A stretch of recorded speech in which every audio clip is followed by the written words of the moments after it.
ये प्रोडक्शन किस किस चीज का किया ये बात की हमने। अभी हम देखते हैं RAAS renin angiotensin aldosterone system क्या होता है ना, कैसे कैसे जो है वो होमियोस्टेसिस होगा, कैसे बीपी को रेगुलेट किया जाएगा, उन सभी बातों के बारे में बात करेंगे हम, है ना।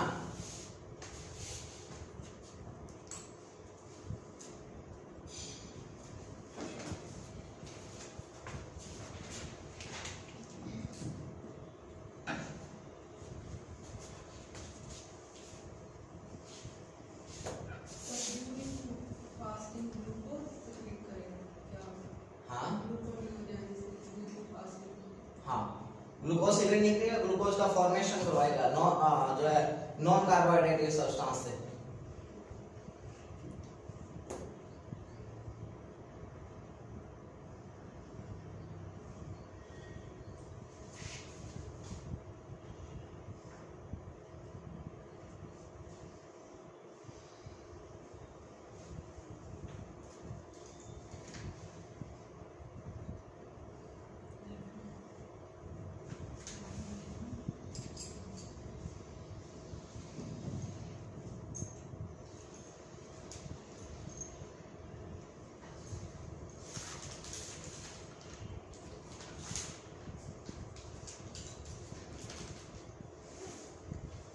ये आपका नेफ्रॉन है ना। नेफ्रॉन का ये वाला जो पार्ट है ये क्या है, Bowman capsule. Bowman capsule, Bowman capsule के साथ में ये जो जुड़ा हुआ पार्ट है इसको बोलते हैं क्या, पीसीटी। पीसीटी का मतलब होता है proximal convoluted tubules.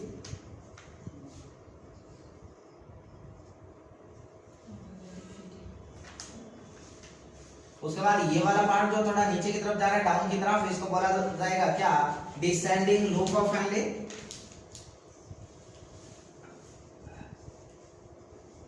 Descending loop of Henle, ये जो पार्ट है ये है लूप ऑफ फैनले, और ये वाला जो पार्ट है ये है असेंडिंग लूप ऑफ फैनले।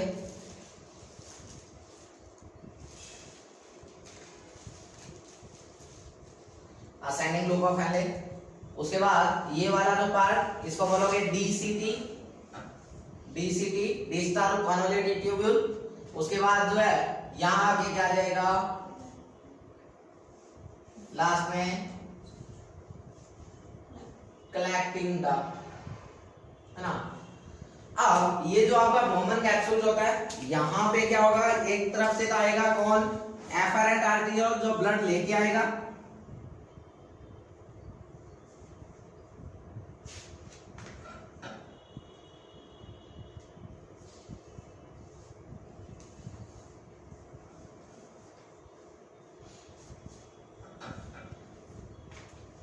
ये तो एफरेंट आर्टेरियोल जो ब्लड लेके आ रहा है,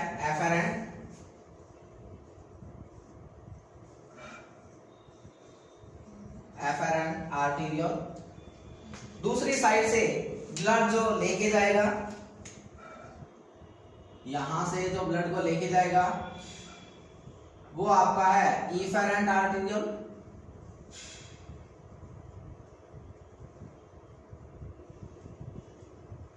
इफेरेंट आर्टेरियोल। यहां पे क्या होता है, कैपिलरीज का गुच्छा होता है जिसको टफ्ट ऑफ कैपिलरी बोलते हैं। टफ्ट का मतलब होता है गुच्छा, और कैपिलरीज का मतलब कैपिलरीज का गुच्छा। स्मॉलेस्ट जो ब्लड वेसल होती है आपकी बॉडी में उसको बोला जाता है कैपिलरी। यहाँ पे कैपिलरीज का क्या पड़ा रहता है, गुच्छा होता है जो इसी के थ्रू बनता है। और इस कैपिलरीज के गुच्छे के अंदर क्या होती है, कुछ सेल होती है स्पेसिफिक टाइप की जिसको मैसेंजियल सेल के नाम से जाना जाएगा। ये जो ब्लू ब्लू डॉट बने हैं ये कौन सी सेल है, मैसेंजियल सेल है, जो किडनी के अंदर किसका काम करती है, फैगोसाइटोसिस का काम करती है। फैगोसाइटोसिस का मतलब जो यहाँ पर ब्लड आएगा उस ब्लड के अंदर जो माइक्रो ऑर्गेनिज्म वगैरह आएगा, कोई वायरस कोई बैक्टीरिया आ गई है उसको मारने का काम कौन करेगी, ये मैसेंजियल सेल करेगी, है ना। इधर से जो है ये एफरेंट आर्टेरियोल ब्लड लेके आता है, इफेरेंट ब्लड को लेके जाता है, ये आपका बोमन कैप्सूल है ना, ग्लोमेरुलस। उसके साथ जो सबसे पहले जुड़ी वो PCT, proximal convoluted tubule. Proximal convoluted tubule के नीचे जो नीचे की तरफ जाता हुआ है वो डिसेंडिंग लूप ऑफ फैनले। ये जो यू शेप बना रहा है ये है लूप ऑफ फैनले, और उसके आगे फिर ascending loop of Henle, then DCT और कलेक्टिंग डक्ट, और ये फिर आगे जुड़ जाएगी किसके साथ, रीनल पेल्विस के साथ, और रीनल पेनिस फनल शेप की एक स्ट्रक्चर होती है। ये तो है आपका क्या नेफ्रॉन। अब ये नेफ्रॉन मेंटेनेंस कैसे करता है, तो ये जो आपका एफेरेंट आर्टरियोल है इसके ऊपर क्या है रिसेप्टर लगा होता है।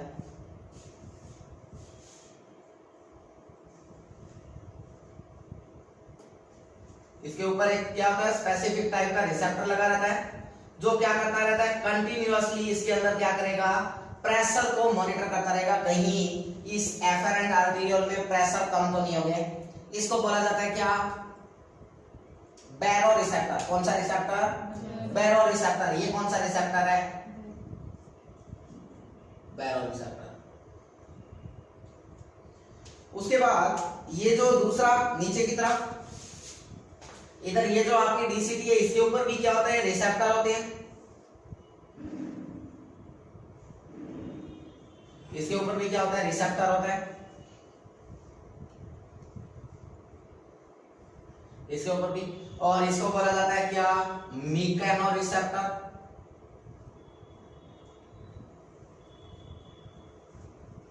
Mechano receptor. इस मैकेनो रिसेप्टर का काम क्या है, तो ये मैकेनो रिसेप्टर लगातार इसके अंदर क्या नापता रहेगा सोडियम के लेवल को चेक करता रहेगा कि सोडियम कितनी अमाउंट में आ रहा है। समझ रहे हो बात को। ये जो मैकेनो रिसेप्टर है ये किस पे डीसीटी पे ये क्या करता रहता है लगातार डीसीटी में सोडियम के लेवल को मॉनिटर करता रहता है, जबकि ये जो आपका बैरो रिसेप्टर है ये किसमें एफेरेंट आर्टरियोल में लगातार ब्लड के प्रेशर को असेस करता रहता है। यहां तक बात समझ आ रही है। अब ये दोनों मिलके क्या कर लेते हैं एक ये आपस में क्या होते हैं कनेक्टेड होते हैं इस तरीके से।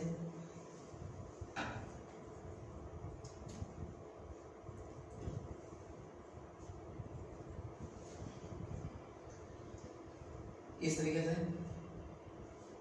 और ये जब आपस में कनेक्ट हुए तो इन्होंने कनेक्ट होकर एक स्ट्रक्चर बनाई जिसको क्या बोला गया जक्स्ट्राग्लोमेरुलर एपरेटस JGA, शॉर्ट में JGA जक्स्ट्राग्लोमेरुलर एपरेटस JGA एक स्ट्रक्चर बना लेते हैं। ये क्या है JGA है।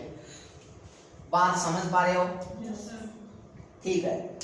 अब क्या हुआ ये आपका एफरेंट आर्टरियोल है, ये ब्लड लेके आ रहा था इधर आपका जैसे मान लीजिएगा यहां पर क्या है हार्ट है।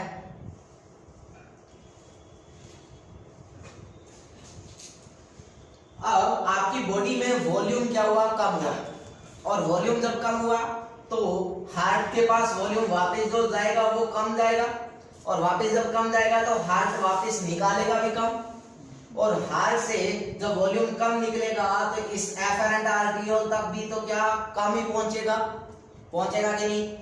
तो ये जो आपका बैरो रिसेप्टर था ये क्या कर रहा था लगातार यहाँ पे प्रेशर चेक कर रहा था, और ये लगातार प्रेशर चेक कर रहा था। और नॉर्मल जो है हमारा जैसे मान लीजिएगा बीपी का प्रेशर होता है 120/80 mmHg है ना, इसके लिए हमने एफरेंट आर्टरियोल के एंड पे जो प्रेशर पड़ा था वो कितना था 25 mmHg।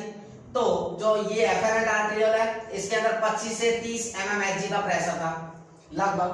ये 25 से 30 नॉर्मल चल रहा था, और नॉर्मल चलते चलते क्या हुआ बॉडी से फ्लूइड का लॉस हुआ किसी कारण की वजह से, या आपको इंजरी हुई उसकी वजह से है ना, तो इसका प्रेशर क्या हो गया कम हो गया, और यहाँ 18 mmHg का प्रेशर आ रहा है। इस बैरो रिसेप्टर ने क्या किया लगातार ये यहाँ प्रेशर नापता रहता है। समझ पा रहे हो बात को।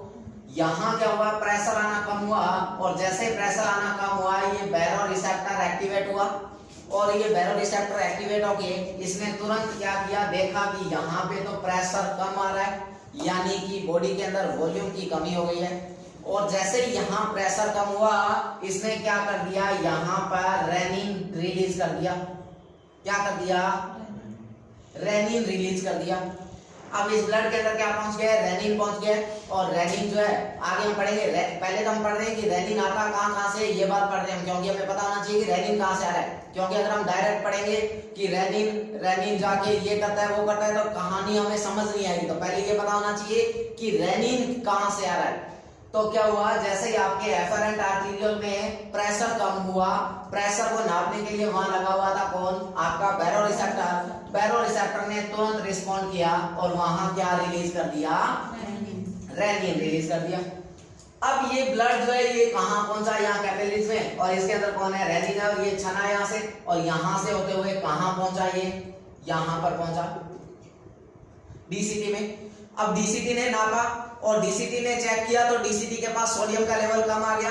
क्यों? क्योंकि बॉडी में वॉल्यूम कम था, और जहां वॉल्यूम कम होता है वहां सोडियम की मात्रा भी कम होगी, क्योंकि हम कहते हैं कि सोडियम और वाटर दोनों बहुत अच्छे दोस्त हैं, और यहाँ वॉल्यूम कम है, इसका मतलब सोडियम भी तो क्या होगा, कम होगा। और जैसे डीसीटी के अंदर ये जो आपका मैकेनो रिसेप्टर लगा था, इसने क्या किया, यहाँ प्रेशर नापा और सोडियम का लेवल कम मिला। कम मिलते ही इसने क्या कर दिया, यहाँ से इसको फिर स्टिमुलेशन दिया, और जैसे इसको स्टिमुलेशन दिया इसने और रेनिन रिलीज कर दिया। दो मैकेनिज्म हो गए। पहला मैकेनिज्म एफरेंट आर्टेरियोल में जैसे ही प्रेशर कम हुआ, प्रेशर कम होते ही बैरो रिसेप्टर ने रेनिन रिलीज करना शुरू किया। दूसरा मैकेनिज्म कि डीसीटी के अंदर सोडियम का लेवल कम आने पे मैकेनो रिसेप्टर के द्वारा स्टिमुलेशन दिया गया, और मैकेनो रिसेप्टर से मिले स्टिमुलेशन के रिस्पांस में क्या हुआ, रेनिन का रिलीज हुआ। तीसरा एक कैरोटिड साइनस होती है, कैरोटिड साइनस है ना, जो आपकी आर्टरीज के अंदर होती है, वहां पर क्या होता है, ये रिस्पॉन्ड करेंगे, और वहां ये रिस्पॉन्ड देके उसमें क्या कराएंगे, कॉन्स्ट्रिक्शन करवाएंगे। समझ पा रहे हो बात को? वहां पे क्या कराएंगे, वैसो कॉन्स्ट्रिक्शन करवाएंगे, ताकि बीपी को मैनेज करने में आसानी हो, है ना, कि जब जो आपका डायमीटर है आर्टरी का, ब्लड वेसल्स का, वेन का, वो जब छोटा हो जाएगा तो कहीं ना कहीं कुछ मात्रा में प्रेशर मेंटेन हो जाएगा, है कि नहीं। तो ये तो क्या है कि अभी तक रेनिन आया। अब ये रेनिन क्या करेगा, ये रेनिन जो है आपकी बॉडी में रिलीज हो चुका है। अब हमें क्या पढ़ना था, हमें तो पढ़ना था रेनिन, एंजियोटेंसिन, एल्डोस्टेरोन सिस्टम। अब यहां क्या होगा, तो जैसे ही क्या हुआ, आपकी बॉडी के अंदर बीपी कम हुआ, बीपी कम हुआ मतलब फ्लूइड कम हुआ, फ्लूइड कम हुआ, इसके साथ यानी कि टैकीकार्डिया हुआ, टैकीकार्डिया, और टैकीकार्डिया यानी कि हार्ट रेट का बढ़ना, और हार्ट रेट जब बढ़ेगी तो पल्स रेट बढ़ेगी। तो क्या हुआ, ये रेनिन तो रिलीज हो गया इस कंडीशन में। अब क्या करें, तब क्या होगा, एंजियोटेंसिन फर्स्ट आएगा। क्या आएगा, एंजियोटेंसिन फर्स्ट आएगा, और एंजियोटेंसिन फर्स्ट को कौन, जो आपका रेनिन है, ये किस में बदलेगा, एंजियोटेंसिन सेकंड में। जब तक ये रेनिन ब्लड के अंदर नहीं पहुंचता है तब तक ये प्रो रेनिन फॉर्म में होता है। जब तक ये आपका रेनिन ब्लड के अंदर नहीं पहुंच पाता है तब तक ये प्रो रेनिन फॉर्म में होता है। जब ये ब्लड के अंदर डाल दिया जाता है तब ये रेनिन बन जाता है, और ये क्या होगा, एंजियोटेंसिन फर्स्ट को किस में बदल देगा, एंजियोटेंसिन सेकंड के अंदर।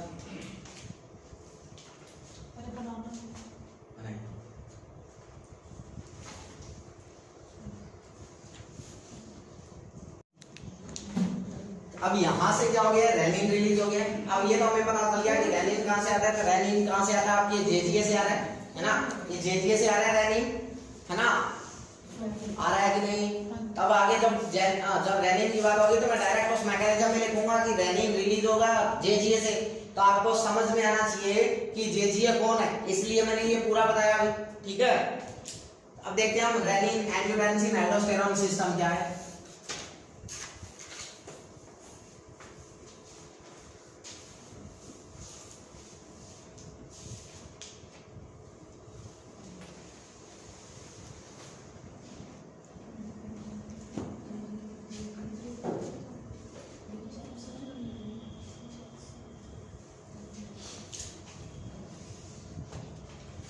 अब रेनिन, एंजियोटेंसिन, एल्डोस्टेरोन सिस्टम।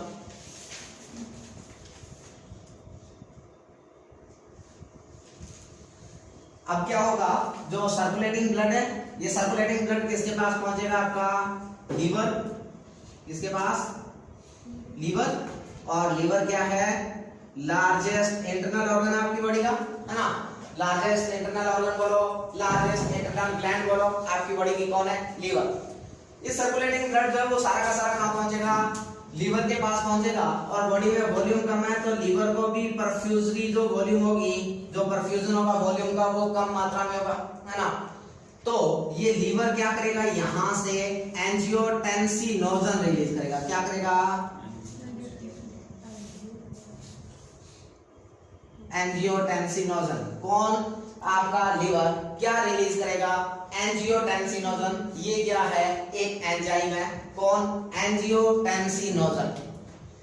अब ये एंजियोटेंसिन कहाँ आ चुका है? ब्लड के अंदर आ चुका है। और आपके ब्लड में भी कौन है? रेनिन है, जो कहां से आया था? JGA से, है ना। JGA मतलब जैक्स्ट्रा ग्लोमेरुलर एपरेटस से आया। अब यहाँ आपका एंजियोटेंसिन भी ये किसमें आ चुका है? ब्लड में। और इधर आपके ब्लड में कौन है? रेनिन है। ये आपका रेनिन जब ब्लड में नहीं आया था, ब्लड में आने से पहले ये प्रोरेनिन की फॉर्म में होता है। किसकी फॉर्म में? प्रोरेनिन की फॉर्म में होता है। ब्लड में आने के बाद ये किसकी फॉर्म में बदल जाता है? रेनिन की। ये क्या करेगा रेनिन? इस आपके एंजियोटेंसिनोजन को, ये एक तरीके की प्रोटीन है एंजियोटेंसिनोजन, इसको किसमें बदलेगा? एंजियोटेंसिन फर्स्ट में। किसमें? एंजियोटेंसिन फर्स्ट में।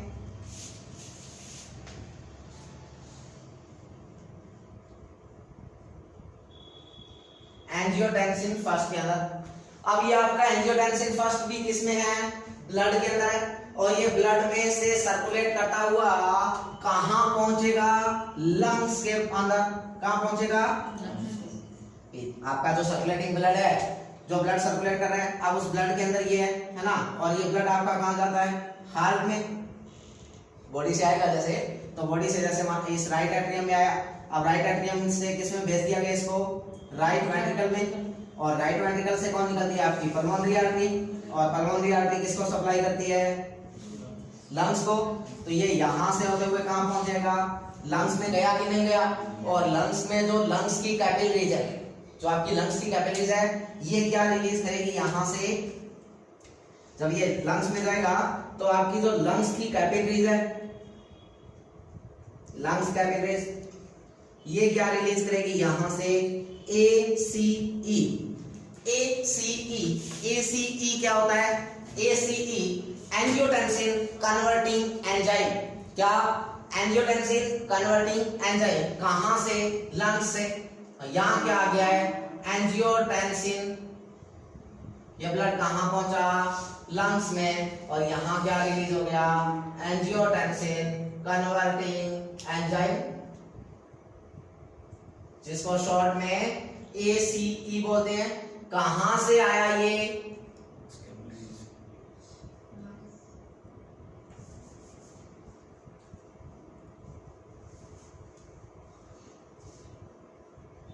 तो ये कहां से आया? लंग्स। और लंग्स में भी कहां से? लंग्स की कैपिलरी से। कहां से आया? लंग्स की कैपिलरी से आया।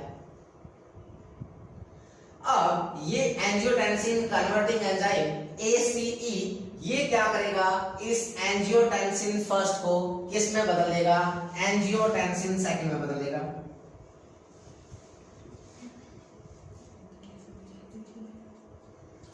किस में बदल देगा? एंजियोटेंसिन सेकंड में बदल देगा। और अब ये आपका एंजियोटेंसिन सेकंड क्या करवा देगा? बॉडी के अंदर फ्लूइड रिटेन करवा देगा। क्या करवा देगा? Fluid retain. एल्डोस्टेरोन को एक्टिव कर देगा। तो एल्डोस्टेरोन जब एक्टिव होगा तो एल्डोस्टेरोन क्या करेगा? सोडियम रिटेन करवाएगा। सोडियम तो रिटेन करवाएगा और पोटेशियम को एक्सक्रीट आउट करवाएगा। जो आपका एल्डोस्टेरोन एक हार्मोन है ना, वो क्या करता है? आपकी बॉडी में सोडियम को तो करता है रिटेन और आपकी बॉडी से पोटेशियम को करता है क्या? एक्सक्रीट। कौन? आपका एल्डोस्टेरोन। समझ रहे हो बात? और साथ के साथ क्या हो जाएगा? वैसोकॉन्स्ट्रिक्शन। वैसोकॉन्स्ट्रिक्शन। और ये सारे मैकेनिज्म जब होंगे तब आपका बीपी क्या हो गया है? रेगुलेट हो गया है। सर एंजियोटेंसिन कौन कौन है? एंजियोटेंसिन सेकंड कौन है या एल्डोस्टेरोन एक्टिव है तो बाद में? एंजियोटेंसिन ही करवाता है ये सारे के सारे काम। हाँ, एंजियोटेंसिन सेकंड जो है ना, ये सारे के सारे काम करवाएगा। और ये सारे काम करवा के ये क्या कर देगा? बीपी को रेगुलेट कर देगा और आपका बीपी कहाँ आ जाएगा? नॉर्मल आ जाएगा। और वही हम क्या करना चाहते थे? करना चाहते थे। समझ पा रहे हो बात को?